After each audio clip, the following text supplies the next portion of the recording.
Hi everybody, welcome to SneakCon 2020, Managing Issues with Open Source Dependencies. My name is Shawn Miller. I'm a Senior Solutions Engineer here at Snyk. I also work on the enablement team as an enablement lead. And in today's presentation, we're going to talk about open source dependencies and how do you manage a large set of issues. But I want to emphasize that a lot of these key topics cross-pollinate to our other products like Snyk Container and Infrastructure as Code, because at the end of the day, we are one platform. And so for the purposes of today's presentation, we're going to focus on a few key areas. So it's also around the idea that what do you do if you run a number of scans or you onboard hundreds of projects or even thousands of projects? How do you prioritize which issues to start on first? And that's done through prioritization. We're going to talk about how to review those specific issues. Then we're going to talk about how do you actually action on those. So that's using the ignore feature, how to fix them, as well as creating Jira tickets. And we're also going to talk about automation. Now, we're going to do a quick view of a lot of these key features, but we have presentations throughout this week that effectively go deep dive on each one of the technologies and capabilities that I'll be talking about in today's presentation. So the first thing we'll talk about is prioritization. And so that's all around the idea that once you get a large set of issues, how do you narrow it down? And so a lot of tools in our market tend to focus on a scheme, like for example, having a severity rating of say high, medium, or low. Sometimes there's more or less categories. Other customers will do it other products will use like a risk rating. A lot of times that rating may be very naive or relying on very limited data. And the problem with that is that when you onboard a large set of applications, because again, often we're not talking about a startup who's building one or two applications. We're talking about a large company that has a massive backlog of applications. They've never done this kind of security testing before. And so when you onboard, you need to start somewhere to start fixing things. And so when you onboard all those applications, you end up something like this, where you onboard, let's say a couple hundred applications, and suddenly you have a massive spike of vulnerabilities of things you didn't know about before. And, the idea there is that if you were to filter on, say, like a high, medium, or low severity, you might still find that you have an incredible large list of things that you need to work through. And so that's why often just relying on a score or severity within a lot of these systems is just not practical. And so even if you were to take some of the metadata, like for example, let's say we took CVSS score, focusing on say like 9.0 and above, you could still end up with thousands of issues that you still need to figure out where to start. And so with Snyk, over the last year, we've been pollinating a whole range of features that culminated in the prioritization launch in the summer of 2020. Now, we've had severity score and CVSS score in the product long before I even joined, but over the last year, you've seen us introduce exploit maturity. So with open source vulnerabilities, as well as Linux container packages, we added the capability to know that, is there a mature exploit in the wild for that particular vulnerability? Maybe there's a proof of concept. There's a number of different criteria that we use, but at the end of the day, it's the idea of not only, you may want to know, not only do you have a high severity issue, but people are actively exploiting it, and there's tools out there that do help them do that. And so having those kinds of information can really help you focus on a few key areas that you need to focus on. But we didn't stop there. This summer, we also added Kubernetes Prioritization. So once we started cross-pollinating all these features across our product, we started to add things like the priority score, which we'll see in a few moments. We also took things like, for example, in our container product, there's not only the vulnerabilities related to the packages, there's also configuration issues, like maybe you're not setting resource limits, or maybe you're allowing things to run in a privileged mode, or other things that where not only would you have a vulnerability, but it's further exacerbated by the configuration of that particular cluster. And so again, that's all about getting information that helps feed into that score and filtering that you may want to do. Now, on top of that, we also added the Reachable vulnerability capability for Java earlier this year. So we introduced Java Maven initially. We now have Java Gradle, and we'll be introducing other technologies as well. But it's founded on the idea that you may have a vulnerable package, but you may want to focus on the ones where you know the vulnerable method within that package is called, because if you could pair that with knowing that there's a mature exploit available for that package and that vulnerable function, then that's something where you would want to action on it immediately, because that's extremely volatile thing that we need to deal with. Now, the idea with Snyk is that we don't want to force you to use our way of triaging results. We want to present that data to you. So we do have a score mechanism, but when you're reviewing reports, you can further filter that. And so the other thing I want to comment as well is that there's also a whole bunch of information that Snyk has that can also help further prioritize that. And so, even something as simple as knowing, is the issue fixable or not? And we're not just talking about a low-level patch where we know that the vulnerable package had a problem and somebody's developed a fix for it. Also understand that a lot of times that's in a transitive dependency, so it's actually not that lower-level package that needs to be updated, but it's the higher-level package that needs to be fixed. And so Snyk has all that data. We know if that vulnerability is fixable or not, and you could further fine-tune those results to focus on the ones that you can actually action on. And then, of course, we have a whole bunch of other signals or data that we're using to help further prioritize that. And I do encourage you to go look at the different scores on your results to give you a sense for the other criteria that we're using. But at the end of the day, it's all about empowering you to focus on the areas that you're concerned about most.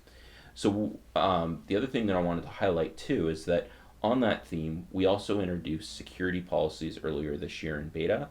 And we're going to be further enhancing that as well in the coming weeks, where it was the idea that a lot of times customers had requirements around filtering results and either dialing up or dialing down the noise based on certain criteria. And so often you may have external applications where maybe certain types of vulnerabilities like injection flaws you may want to raise right to the top. And then there's other vulnerabilities maybe for internal applications that maybe you want to lower it down a little bit so you can focus on other key issues. And so the idea with security policies is you can define your criteria and that set what severity you want to do. So for example, in this example, I've decided that for external applications, I want to make anything with a mature exploit and then maybe even potentially a high severity issue would automatically go to high, whereas something where maybe there is no known exploit, I may want to actually lower it. And so I can create these different rules and chain them to give me results that I care about. Now, we're also adding additional capabilities around project attributes, which you've started seeing pollinated in beta during the summer, that will allow you to choose certain criteria, like for example, is it an internal application? Is it business critical and other things?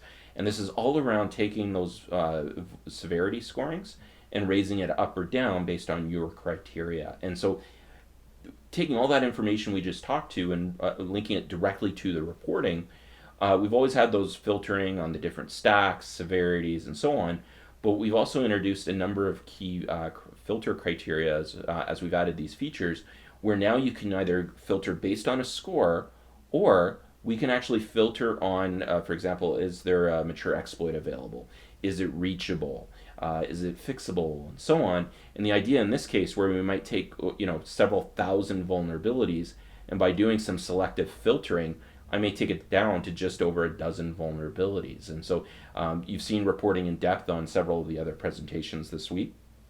But I wanted to highlight that that filtering capability really helps you focus on those key areas. Now, what we're going to do next is we're going to take a look at how do you review the specific issues and how do you action on them. So from here, when we're taking a look at reporting, there's actually a number of different ways we can navigate. So what we could do here is we can click on the relevant project, and it'll actually allow us to navigate to the project that has the specific vulnerability. And from there, we can then further triage those vulnerabilities simply by clicking on the relevant project. What you'll see here is that we have all this new metadata at the top. Again, my screen may look a little bit differently for you because we're actually just releasing the beta for project attributes. And what you'll see here is that effectively I'm monitoring this particular project. It has 55 dependencies, and when we click on that, you'll see the dependency tree. And that's important because not only can you see the package, but you can also see how it was introduced. And by default, we only show the vulnerable paths, but certainly you can look at all paths. And the idea there is we want to make sure that you understand how the vulnerabilities were introduced. The second thing that we do is we give you a list of vulnerabilities with the highest scoring vulnerability at the top. But again, you can further filter those based on your criteria. So even when you're looking at it from a project level, you'll notice all the filtering criteria on the left-hand side. Now, as I said before, the vulnerabilities with the higher score, they're at the top. And in this case, this particular vulnerability was not only high severity, it was also found to be a reachable, so the vulnerable function within that was actually called. We also see that it had a mature exploit.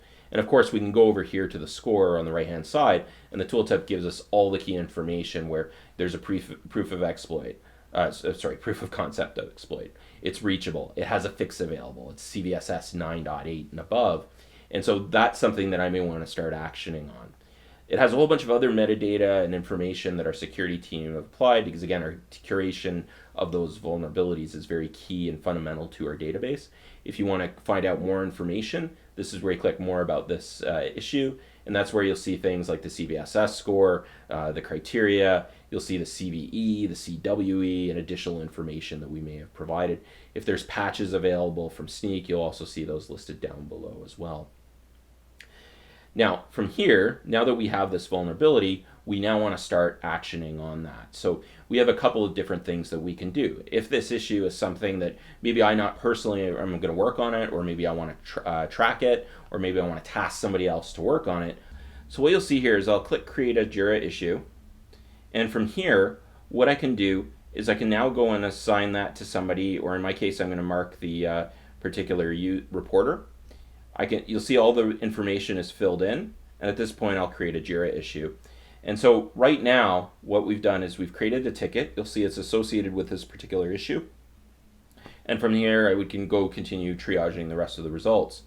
Now the other option that we have here is I may also decide that there's certain issues that I want to ignore, and we have a number of different criteria that we can use. If it's something that's not currently fixable, we can actually say wait until a fix is available, so we would temporarily suppress it. So especially if we're going through a large number of issues, we may want to temporarily ignore it. And I want to emphasize that when we say ignore, we're not deleting it, we're just essentially putting it under a filter called ignored.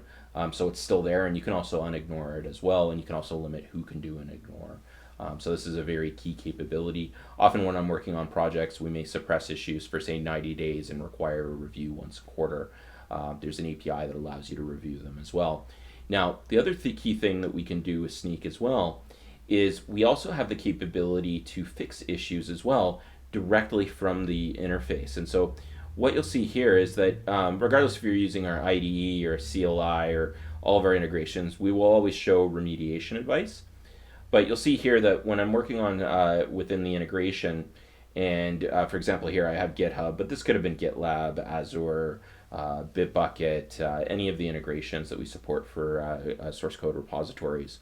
But effectively, when we're reviewing a vulnerability, I can indicate I want to go and fix it, and that would go all the way to creating a fix pull request for us. And you'll have seen that in detail in several of the videos this week.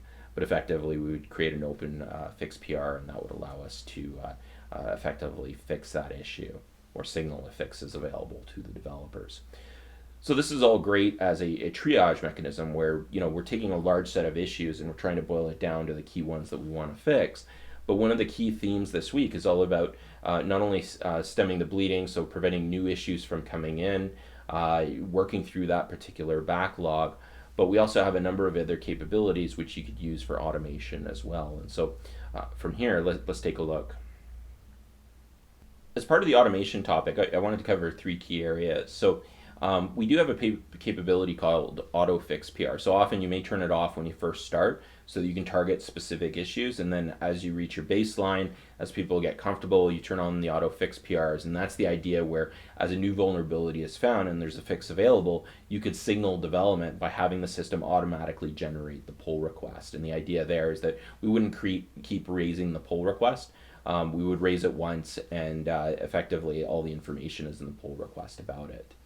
We also have a feature that we introduced late last year called auto dependency upgrades, and that's focused around the idea where we're trying to help you with tech debt, like the idea that you may have certain vulnerabilities that are falling further behind, and so we will auto-generate pull requests to help bump you up and keep you up to date on your packages. And that's really important with your applications because, again, you may not be working on the same application all the time.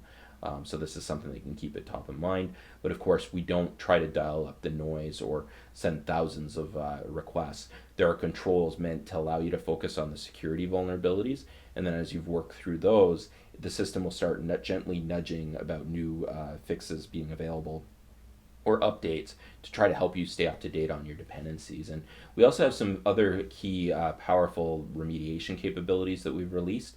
If you see Dan McKean's talk later this week, one of the key features that we have about clearing that backlog of vulnerabilities is very, very powerful. So I do strongly encourage you to watch Dan's presentation a little bit later. So I'd like to thank everybody for your time, and that concludes today's presentation. I'll be on the chat, but if you do have any questions, just let me know. Thank you, and hope you're enjoying SneakCon.